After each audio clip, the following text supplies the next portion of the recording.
Hello everyone, आज की video में आप डिस्कस करेंगे सेल के स्ट्रक्चर और फंक्शन के बारे में। देखिए यहाँ पर हम एक कॉमन सेल बनाएंगे, ठीक है।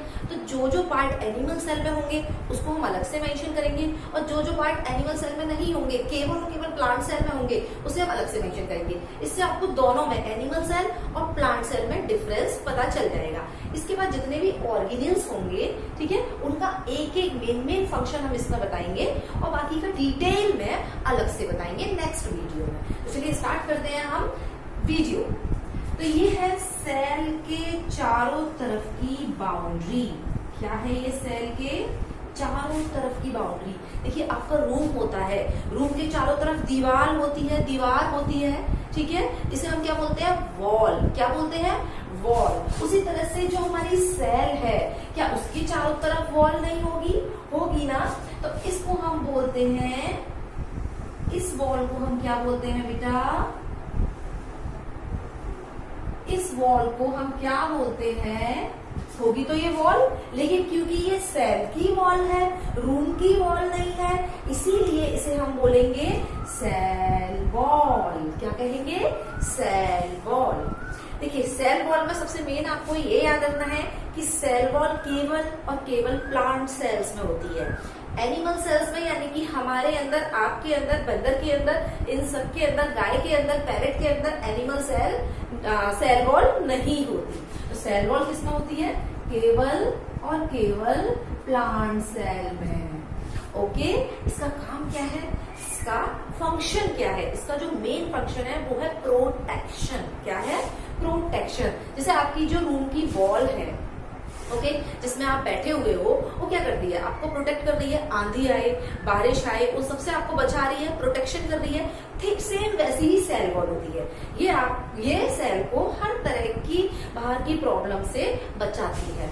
ओके, तो इसका काम क्या है बेटा? प्रोटेक्शन। क्या काम है? प्रोटेक्शन। ओके, तो चलिए अब इसके बाद दूसरी लेयर के बारे में बात करते हैं। जो सेल के अंदर दूसरी लेयर होती है, ये मैं बना रही हूँ इसे डॉट डॉट करके, ताकि ये आपको बिल्कुल अलग से पहचान में आ जाए। और ये बहुत इंपॉर्टेंट है ये वाली, इसको आपको डिटेल में पढ़ना है।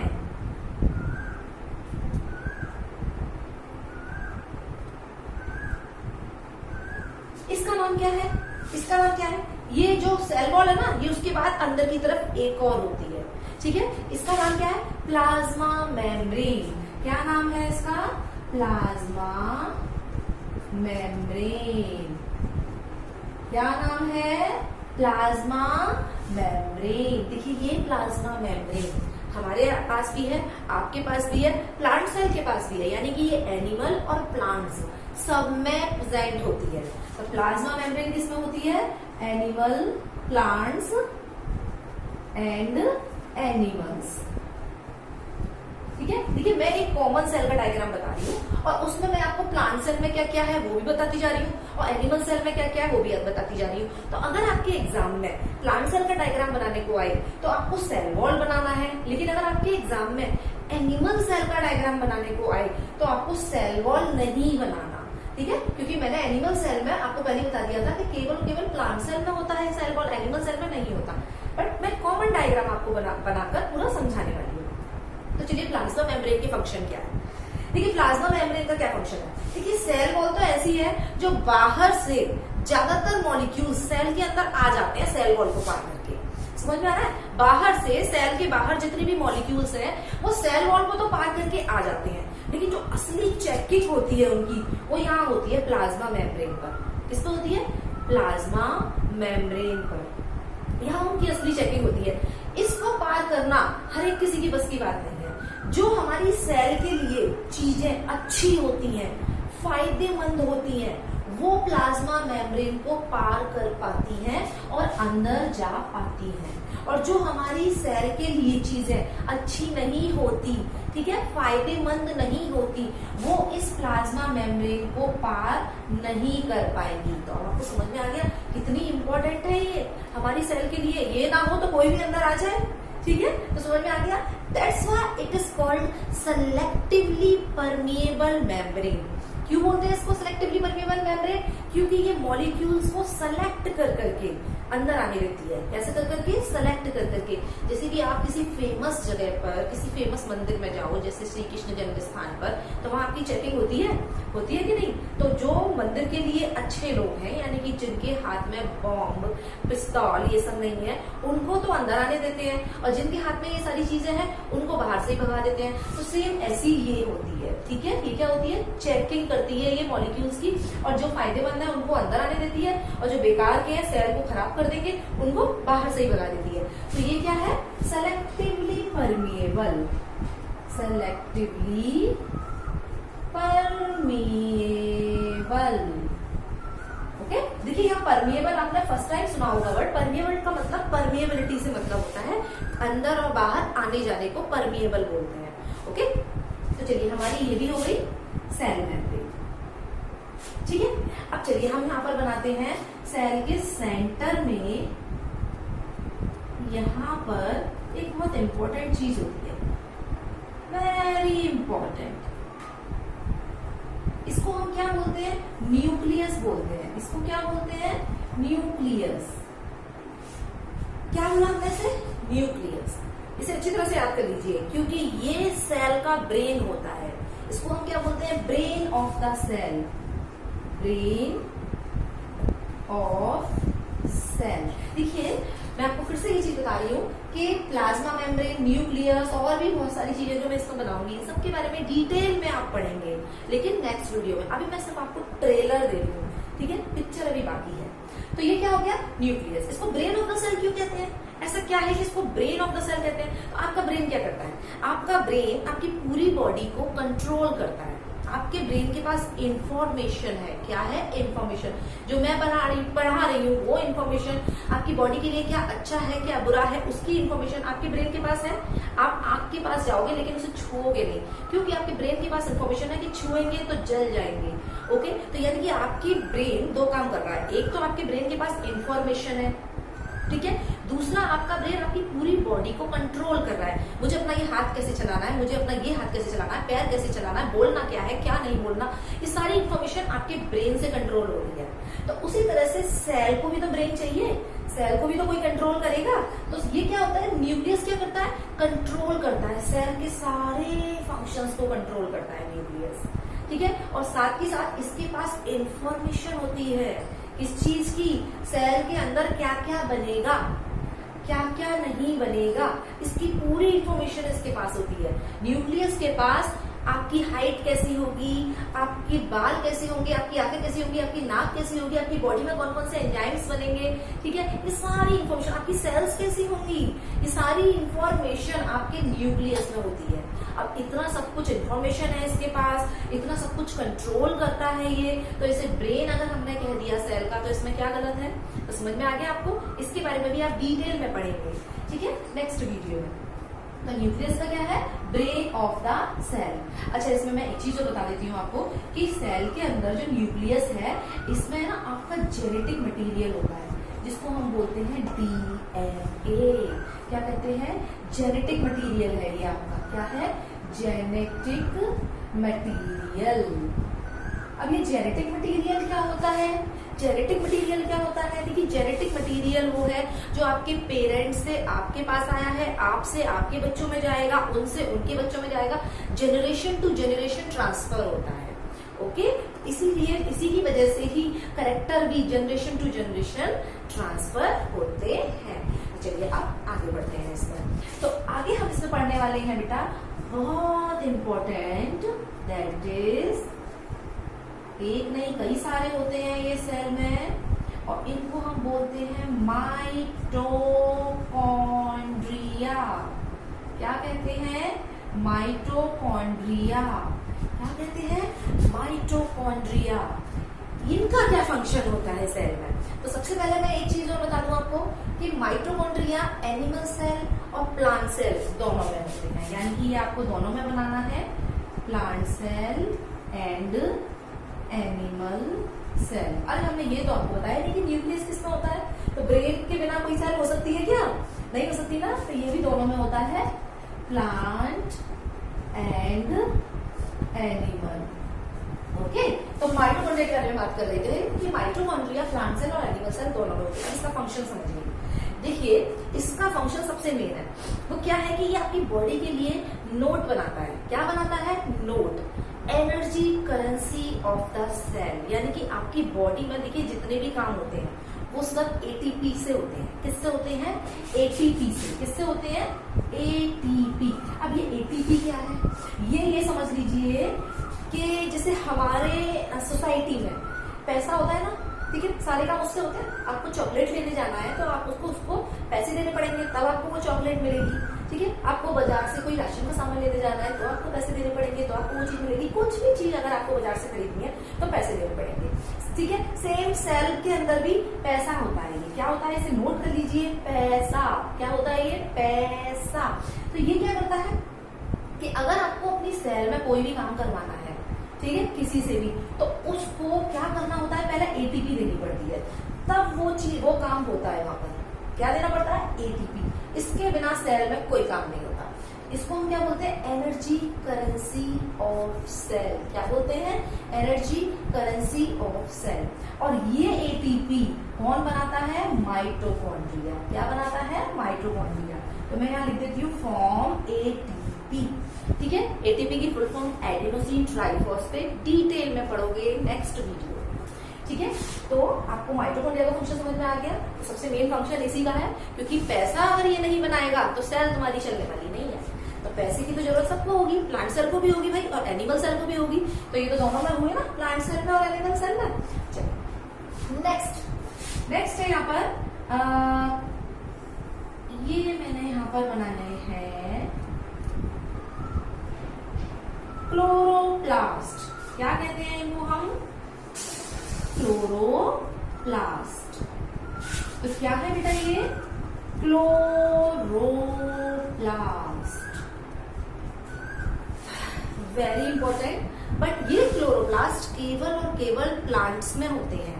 आपके और मेरे अंदर क्लोरोप्लास्ट नहीं मिलेंगे। ठीक है, तो केवल होते हैं किसमें? प्लांट सेल के अंदर। एनिमल सेल्स में क्लोरोप्लास्ट नहीं होते। पहली बात तो ये हो गई। अब इनका फंक्शन क्या है? इनका फंक्शन होता है बेटा खाना बनाना। क्या बनाना?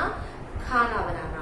देखिए, आपने प्रोसेस पढ़ी होगी कि जो प्लांट्स होते हैं वो सनलाइट में, सूरज की रोशनी में अपना खाना खुद बनाते हैं। पढ़ा है आपने? नहीं पढ़ा तो मैं बता रही हूँ। प्लांट्स होते हैं, ग्रीन प्लांट्स, वो सूरज की रोशनी में अपना खाना खुद बनाते हैं। तो वो जो खाना बनता है ना, वो यहाँ बनता है क्लोरोप्लास्ट में। ठीक है, अच्छा, हमारे अंदर तो ये होता ही नहीं है क्लोरोप्लास्ट, तो हम अपना खाना खुद नहीं बना सकते। अब तुम कहोगे नहीं मैडम, हम तो अपना खाना बनाते हैं, हमारी तो किचन में खाना बनता है। तो हमारी किचन में बेटा जो खाना बनता है ना, वो बनता नहीं है, वो सिर्फ पकता है। आपकी किचन में जो भी आता है वो बाहर से आता है, चाहे वो कोई वेजिटेबल हो या कोई मीट हो, फिश हो, कुछ भी हो, वो चीज बाहर से आ रही है और आप सिर्फ और सिर्फ उसे पका के खा रहे हैं। आप खुद अपनी बॉडी में खाना नहीं बना सकते। ये प्रोसेस सिर्फ और सिर्फ प्लांट्स के पास है। ये प्रोसेस सिर्फ प्लांट्स के पास है। किसकी वजह से? क्लोरोप्लास्ट की वजह से। क्या आपने कभी देखा है कि आप धूप में जाके बैठ गए और आपको पानी दे दिया और आपकी बॉडी में अपने आप खाना बन गया और आपको खाना खाने की जरूरत ही नहीं है? क्या कभी सोचा है ऐसा? ऐसा कभी नहीं हो सकता। ठीक है, तो आपको समझ में आ गया क्लोरोप्लास्ट का क्या फंक्शन है? क्लोरोप्लास्ट का फंक्शन है फूड फॉर्मेशन। ठीक है, और ये केवल और केवल प्लांट्स में होता है। तो यहाँ नोट कर लीजिए फूड फॉर्मेशन। चलिए, ये भी बहुत इंपॉर्टेंट फंक्शन है। ठीक है, क्योंकि प्लांट्स को तो रोज कोई खाना देने जाने वाला है नहीं, इसलिए वो अपना खाना खुद ही बना लेते हैं। चलिए, अब आगे बढ़ते हैं हम इसमें। नेक्स्ट है इसमें लाइसोसोम। देखिए, छोटे छोटे यहाँ वेसिकल जैसे स्ट्रक्चर होते हैं, इनको हम बोलते हैं लाइसोसोम। क्या कहते हैं? लाइसोसोम। लाइसोसोम प्लांट्स में भी होते हैं और एनिमल्स में भी होते हैं, बट ये लाइसोसोम एनिमल्स में ज्यादा होते हैं और प्लांट्स में थोड़े कम होते हैं, लेकिन होते ये दोनों में है। अब देखिए, ये बड़ा इंटरेस्टिंग है लाइसोसोम। लाइसोसोम को हम सुसाइडल वैक्स भी बोलते हैं। क्या बोलते हैं? These are also called suicidal bags. इसको हम सुसाइडल वैक्स क्यों कहते हैं? सुसाइड तो सभी लोग जानते हैं, आत्महत्या क्या बोलते हैं, आत्महत्या। तो इनको हम सुसाइडल वैक्स क्यों कहते हैं, क्योंकि इनकी वजह से सेल आत्महत्या कर लेती है। कैसे हो जाता है, देखिए ये जो लाइसोसोम है ये अगर सेल में फट गए, ये लाइसोसोम अगर सेल में फट गए तो आपकी सेल की डेथ हो जाएगी यहीं पर। क्या हो जाएगी, डेथ। और इसको हम बोलते हैं कि सेल ने सुसाइड कर ली, ठीक है। इसलिए हम लाइसोसोम को बोलते हैं सुसाइडल वैक्स। अब ये तो बड़ी बेकार चीज है, हमारी सेल को खत्म कर देती है। फिर ये क्यों है अभी तक, इसका तो कोई ऐसा खास फंक्शन नहीं। तो आप समझिए इसका फंक्शन क्या है, बड़े काम की चीज है ये। सबसे मेन कि आपकी सेल में कुछ भी पचाना है, ठीक है, सेल के अंदर कुछ भी पचाना है तो वो लाइसोसोम पचाता है, ठीक है। लेकिन चीजें उसके अंदर भेजनी होती है, ठीक है, चीजें जो है इसके अंदर भेजनी होती है, इसके अंदर चीजें जाती हैं पचाने वाली और लाइसोसोम उनको पचाता है। इसको हम बोलते हैं इंट्रा सेल्यूलर डाइजेशन। क्या बोलते हैं हम इसे, इंट्रा। देखिए इंट्रा का मतलब होता है अंदर, ठीक है। सेल्यूलर, सेल्यूलर का क्या मतलब होता है, सेल। डाइजेशन, दोबारा से समझिए इसे, इंट्रा मतलब अंदर, सेल्यूलर मतलब सेल और डाइजेशन। सेल के अंदर हमें जो कुछ भी पचाना होता है, डाइजेस्ट करना होता है, वो लाइसोसोम करते हैं। ये तो हो गया इसका मेन फंक्शन। दूसरा कि ये सुसाइडल वैक्स हैं तो ये तो हमारे लिए बहुत हार्मफुल हुए, पर नहीं बेटा, ये हमारे लिए हार्मफुल नहीं होते, ये हमारे लिए बहुत बेनिफिशियल होते हैं। अब देखिए कैसे, समझिए इसे। मान लो ये एक सेल, ये एक सेल, ये एक सेल, मैंने आसपास बहुत सारी सेल को आप सोचो कि बहुत सारी सेल्स बनी हुई है। अगर इस सेल में कोई इन्फेक्शन हो जाता है, इस सेल में कोई इन्फेक्शन हो जाता है और वो इन्फेक्शन सही नहीं हो रहा है, तो आप बताइए फायदा किसमें है कि ये सेल यहाँ पर लाइसोसोम फट जाए और ये सेल सुसाइड कर ले, या फिर वो इन्फेक्शन दूसरी सेल में फैल जाए। किस चीज में फायदा है कि लाइसोसोम फट जाए और ये सेल यहाँ सुसाइड कर ले अपना, या फिर ये इन्फेक्शन दूसरी सेल में फैल जाए। किस में फायदा है कि ये सेल अपना सुसाइड कर ले, ठीक है। तो यहाँ इसका बहुत इंपॉर्टेंट रोल है कि अगर किसी सेल में इन्फेक्शन होता है और वो इन्फेक्शन सही नहीं हो रहा होता है तो उस सेल के जो लाइसोसोम है वो फट जाते हैं और सेल को खत्म कर देते हैं, ठीक है। और वो इन्फेक्शन वहीं के वहीं खत्म हो जाता है, दूसरी सेल में ट्रांसफर नहीं होता, पहला। दूसरा इसका फंक्शन देखिए जब एम्ब्रियोनिक स्टेज में होते हो आप, मतलब जब आप छोटे से होते हो, मम्मा के पेट में होते हो, ठीक है, इसको बोलते हैं एम्ब्रियोनिक स्टेज। क्या बोलते हैं, एम्ब्रियोनिक स्टेज। डिटेल में आप इसके बारे में पढ़ेंगे 12th क्लास में। जब आप एम्ब्रियोनिक स्टेज में होते हो तो आपकी जैसे जो बॉडी बनती है, ठीक है, स्टार्टिंग में तो एक सेल के बने होते हो, एकदम से तो उतने बड़े जो बेबी पैदा होता है उतने बड़े तो होते नहीं हो। स्टार्टिंग में एक सेल होती है, फिर कुछ और सेल बनती है, फिर कुछ और सेल बनती है। तो आपके हाथ जो होते हैं ना, पहले ऐसे नहीं होते हैं। आपके हाथ जो होते हैं वो इस टाइप के होते हैं, ये पूरी उंगलियां इस तरह से जुड़ी हुई होती है। ये मैं एक एग्जांपल दे रही हूँ आपको, ये पूरी उंगलियां इस तरह से जुड़ी हुई होती है। और फिर क्या होता है बेटा कि यहाँ के लाइसोसोम खत्म हो जाता, फट जाते हैं, सेल सुसाइड कर लेती है और देखिए यहाँ आपकी एक डिजिट बन गई, ठीक है। अब यहाँ के लाइसोसोम फट जाएंगे, सेल सुसाइड कर लेगी और यहाँ डिजिट बन गई। यहाँ के लाइसोसोम फट जाएंगे, सेल ने सुसाइड कर ली, यहाँ डिजिट बन गई। यहाँ के लाइसोसोम फट जाएंगे, सेल ने सुसाइड कर ली, यहाँ डिजिट बन गई। तो आपकी इस तरह से उंगलियां बन गई ना। तो यानी कि आपकी बॉडी की फॉर्मेशन में लाइसोसोम कितना इंपॉर्टेंट रोल प्ले कर रहे हैं, समझ में आ रहा है आपको। एक और एग्जांपल सुनिए, प्रेग्नेंट वुमेन जो होती है उनका जो यूटरस होता है जिसमें बेबी का डेवलपमेंट होता है, आपकी भाषा में कहूँ तो मैं पेट, ओके। तो वो जो यूटरस होता है जिसमें बेबी का डेवलपमेंट होता है वो बहुत बड़ा हो जाता है, बट आफ्टर 2-3 मंथ वो अपनी नॉर्मल स्टेज में, नॉर्मल जो उसका टेक्सचर होता है उसमें वो आ जाता है, पुराना का पुराना इतना बड़ा नहीं होता। तो वो कैसे हो जाता है कि उस जगह की जो लाइसोसोम्स हैं यूटरस के वो फट जाते हैं, सेल डेथ कर लेती हैं अपने आप को और उस तरह से धीरे धीरे करके बॉडी अपनी पुरानी फॉर्म में आ जाती है। मैंने आपको कुछ एग्जांपल्स दिए हैं कि मैं आपको ये बताना चाह रही हूँ कि लाइसोसोम के सुसाइड करने से सेल को कितना फायदा है, ओके। तो चलिए अब इसके बारे में इतना ही बताएंगे, बाकी डिटेल में बताएंगे हम इसके जब लाइसोसोम के बारे में डिटेल में पढ़ाएंगे। तो चलिए आगे आते हैं हम इसमें और कौन कौन से रह गए। अब आते हैं यहाँ पर राइबोसोम, मोस्ट इंपॉर्टेंट क्या है, राइबोसोम। ये है राइबोसोम, वेरी इंपॉर्टेंट, स्टार लगा लो भाई इस पर, तो वेरी इंपॉर्टेंट। राइबोसोम क्या करते हैं, राइबोसोम आपकी बॉडी में प्रोटीन बनाते हैं। क्या करते हैं, simple protein, protein synthesis, protein की सिंथेसिस करते हैं, प्रोटीन बनाते हैं। अब एक बात बताइए, जब आपकी बॉडी में राइबोसोम है, प्रोटीन बना रहे हैं, फिर क्यों मम्मा इतना कहती हैं कि प्रोटीन वाला खाना खाओ, प्रोटीन वाला खाना खाओ? फिर क्यों टीवी पे इतने ऐड आते हैं कि इसमें प्रोटीन है इसे खाइए, इसमें प्रोटीन है इसे खाइए? अरे आपकी तो बॉडी में सेल में खुद प्रोटीन बनाने वाली चीज है, तो क्यों बाहर की प्रोटीन खाई जाती है? क्यों इतना इस चीज पे जोर दिया जाता है कि बाहर से प्रोटीन खाइए, बाहर से प्रोटीन खाइए, ये तुम्हारी बॉडी के लिए बहुत अच्छा है? तो समझिए इसे। देखिए ये जो राइबोसोम है ये प्रोटीन बनाता है, ये बात बिल्कुल सही है, लेकिन ये जो प्रोटीन बनाता है ना, उसके लिए जो रॉ मटेरियल है वो बाहर से ही आएगा। वो जो रॉ मटेरियल है वो बाहर से ही आएगा। फॉर एग्जाम्पल, मैंने कुछ खाया, ठीक है, और मेरी बॉडी के अंदर वो उसमें प्रोटीन है जो मेरी बॉडी के अंदर गई। अब क्या होगा कि आपके स्टमक में यानी कि पेट में वो जो प्रोटीन होगी वो छोटे छोटे टुकड़ों में टूटेगी, उसके बाद वो बॉडी की सेल्स तक जाएगी, अंदर ब्लड से होती हुई सेल्स तक जाएगी। अब आपकी सेल्स उसे दोबारा से अपने अकॉर्डिंग जोड़कर राइबोसोम प्रोटीन बनाएगा।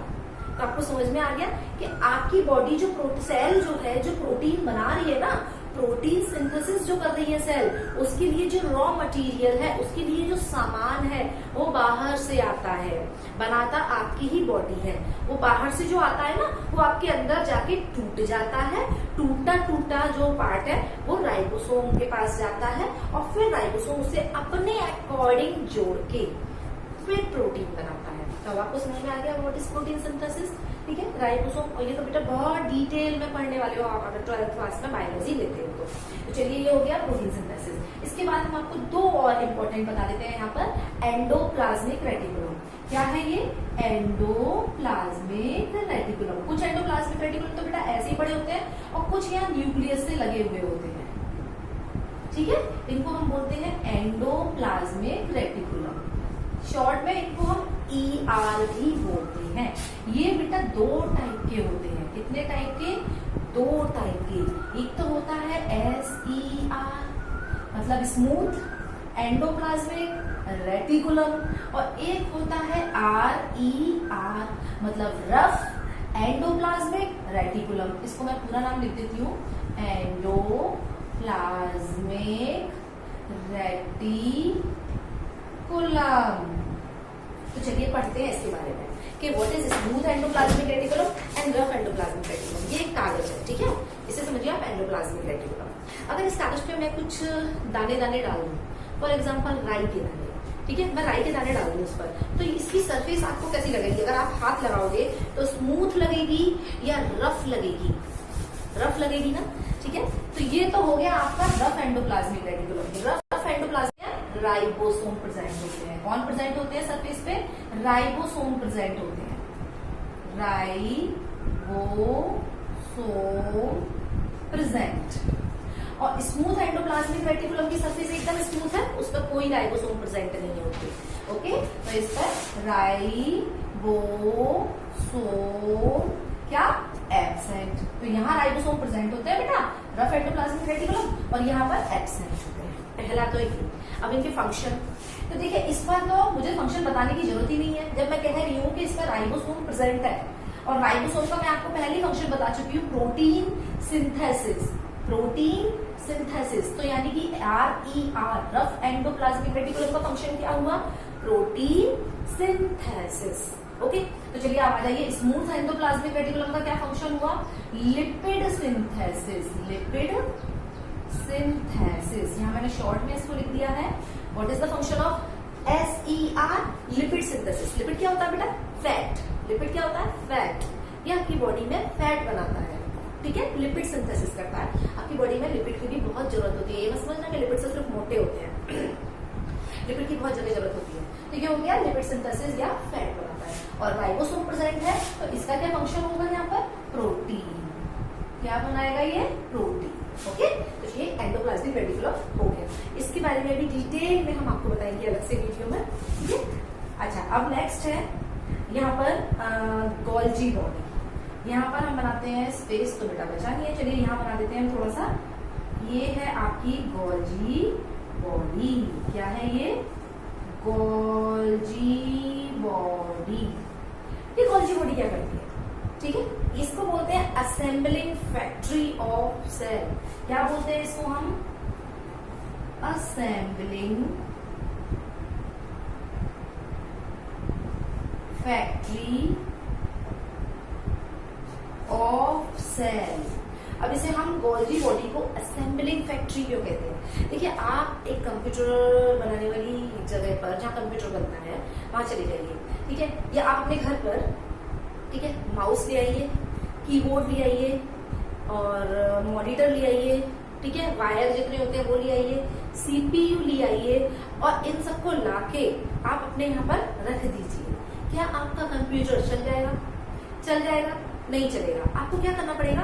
इन सब चीजों के बीच में एक कनेक्शन बिठाना पड़ेगा, इन सब चीजों को एक दूसरे से लिंक करना पड़ेगा, जोड़ना पड़ेगा, तब आपका वो कंप्यूटर प्रॉपर तरीके से चलेगा। तो सेम उसी तरह से, अरे भाई स्मूथ एंडोप्लाज्मिक रेटिकुलम ने लिपिड बना ली, राइबोसोम ने यहाँ पर प्रोटीन बना ली, किसी और ने यहाँ पर कुछ बना दिया, किसी और ने यहाँ पर कुछ बना दिया, तो वो बनकर काम करने लग जाएगी क्या चीज? नहीं, वो सारी चीजें जो बन रही हैं वो फाइनली आके यहाँ गोल्जी बॉडी में आके जुड़ेंगी, ठीक है। सारी चीजें, कुछ चीजें गोल्जी बॉडी में जाकर जुड़ेंगी और जुड़ने के बाद एक फाइनल फंक्शनल फॉर्म की फॉर्म में बाहर निकलेंगी और काम करेंगी। समझ में आ रहा है? मैंने इसको असेंबलिंग फैक्ट्री क्यों किया? असेंबलिंग मतलब इकट्ठा करना, असेंबलिंग मतलब इकट्ठा करना, ठीक है। तो ये क्या करती है? इकट्ठा करती है, एक दूसरे से जोड़ के चीजों को एक फाइनल फॉर्म देती है, ठीक है, ताकि फाइनल फंक्शनल फॉर्म देती है ताकि वो बाहर जाके एक्ट कर सके, काम कर सके। ऐसा नहीं है कि हमने यहाँ प्रोटीन बनाई राइबोसोम में और वो प्रोटीन काम करने लग जाएगी, ऐसा नहीं होता बेटा। ये प्रोटीन जो बनती है इसके साथ कुछ चीजें जुड़ती हैं, फॉर एग्जाम्पल कार्बोहाइड्रेट जुड़ता है और वो कहाँ जोड़ा जाता है? इसमें असेंबलिंग फैक्ट्री यानी कि गोल्जी बॉडी में। तो आपको समझ में आ गया गोल्जी बॉडी क्या करती है? एक फाइनल फॉर्म प्रोवाइड करती है ताकि वो चीज बाहर जाके काम करने लग जाए। तो बेटा मैंने सेल के अंदर आपको जितने भी पार्ट्स पढ़ाने हैं, ठीक है, ये सिर्फ और सिर्फ ट्रेलर है, ये मैंने पहले ही कहा था। इन सब के बारे में डिटेल में आपको पढ़ना है, इन सब के एक एक स्ट्रक्चर के बारे में पढ़ना है, इन सब के फंक्शंस के बारे में पढ़ना है आपको अपने इसी चैप्टर में, जिसे हम एक एक वीडियो करके समझाते जाएंगे। एक ऑर्गेनेल्स के लिए हम एक या दो ऑर्गेनेल्स के लिए हम एक वीडियो बनाएंगे जिसमें हम बताते जाएंगे। अभी आपको इतना समझ में आ गया। आई होप आपको हमारी वीडियो अच्छी लगी होगी। अच्छी लगे तो कमेंट बॉक्स में कमेंट करके बताइए, लाइक कीजिए, शेयर कीजिए, सब्सक्राइब कीजिए। Thank you.